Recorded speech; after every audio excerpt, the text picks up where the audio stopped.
Mm, mm. Ain't nothing to it.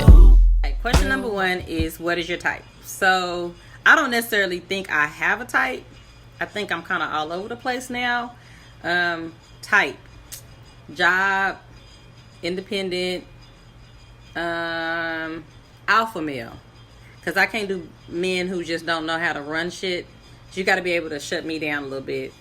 Just a little bit. So that would probably be my type. So question number two. What is my number one pet peeve when it comes to men?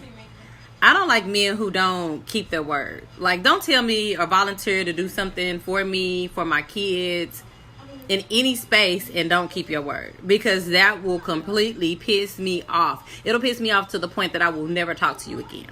So, like, that is a number one pet peeve for me. Like, a man who does not keep his word, like, I feel like a man's word is his bond. And if you can't keep your word, I'm over. I'm done. So, question number three.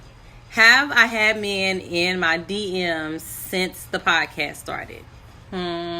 Yes, yes, and yes. I've had a lot of men in my DMs. Actually, I think it's because we have a lot of male supporters. And so a lot of the men that listen are really big fans. And so they kind of have taken to us. And some of them have taken to my DMs. So the last question is, what is my ideal date? I would have to say I'm probably a hopeless romantic, so I like the small things. So if you cook for me, we go walking at the lake, we do small things like that, I'm probably going to be in love with that date. I'm probably going to enjoy myself quite a bit on that date. Because like I said, I'm a little things matter more because you put so much thought into it. It matters more to me. So what is my type? I would say probably a not so soft man. I kind of like a little hood in him, but he got to have a job.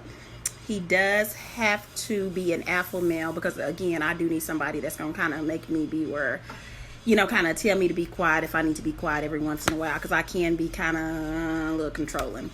But other than that, somebody just kind of hold their own, I think.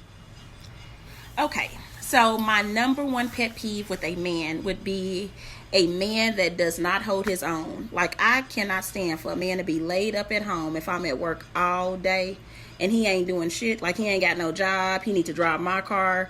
He need me to give him money to go kick it with his homeboys. If you ain't got your own shit, it ain't gonna work. This is probably okay. So the next question is, have I had any men in my DM since we started the podcast? And the answer is hell yes. So since we started, I think I've actually probably had more men in my DMs than I've ever had before. It may be because, again, we are all female podcasts, and I think, most men are actually listening. So, but yes, they have actually been blowing my actual DM up. So my ideal first date would be probably to go out to eat. I really don't have a particular, because we could actually even go walk around the lake or something like that. But long as he doesn't make me pay for the first date. All right, what is my type? I like a man that's educated, not necessarily like a bachelor's degree or anything like that, but somebody who like mentally stimulates me, someone who is not just street smart, but book smart as well. I like them attractive. An alpha male for sure. I don't like beta men. I don't like bitch men at all. So just somebody who could stimulate me and just connect with me on a deeper level. All right, my number one pet peeve, I actually have a few, but I can't stand negative men, a man that play victim, a man that can't spell when he texts me, a man who don't have okay, so next question is, have men been in my DM since we started the podcast? Of course, the answer is yes. Not like Mika. Mika had it popping. Mine ain't like hers. I think it was her profile. All right, y'all. I actually just left the gym, so I know my edges and stuff. But my ideal first date is just to be able to connect and have a good time. I don't really care where we go, but just to be able to connect, not be bored.